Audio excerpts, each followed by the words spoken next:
आज हम जिस विषय पर बात करेंगे वो है क्रोध। क्रोध वो भावना है जो हमारे सारे जीवन को घेर कर रहता है। क्रोध को ना उम्र की मर्यादा है, ना ही ज्ञान की। कब, कहां और किस कारण से क्रोध पैदा हो जाए वो कोई नहीं जानता। और जब क्रोध जन्म लेता है तो तुरंत ही विचार करने की शक्ति खो जाती है। बुद्धि पर अंधकार छा जाता है।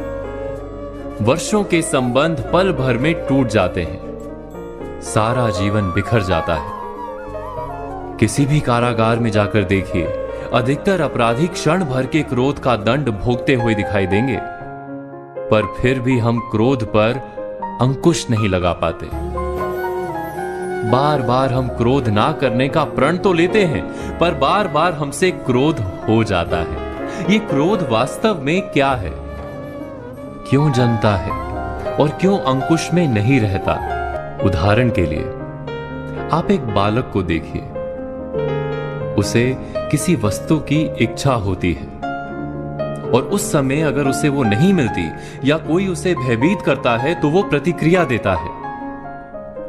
बालक की प्रतिक्रिया क्रोध है,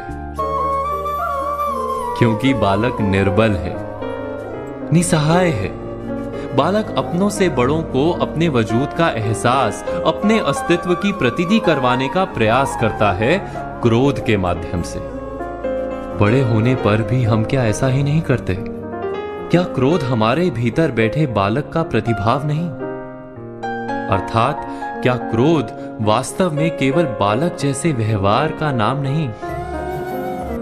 जब अहंकार को घाव होता है, जब भय लगता है, जब कोई वस्तु हमें प्राप्त नहीं होती, तब हमें क्रोध आता है, ठीक किसी बालक की भांति।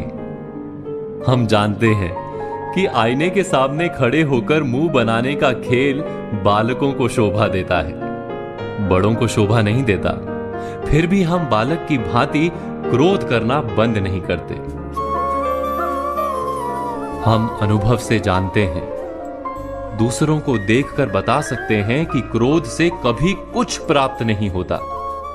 सम्मान हो, संपत्ति हो, प्रेम हो या सुरक्षा हो, क्रोध से नहीं मिलता। मिलता है तो प्रयासों से, कार्य करने से, बुद्धिपूर्वक विचार करने से। मनुष्य मात्र अपनी आदतों के अनुसार ही जीता रहता है। क्रोध भी आदत बन जाती है।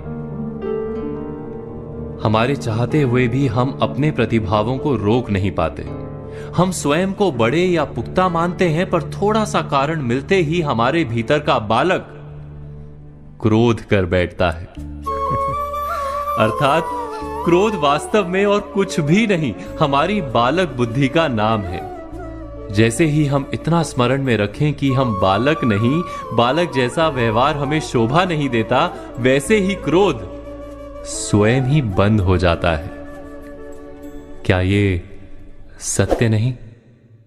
इस पर विचार मनन अवश्य कीजिएगा।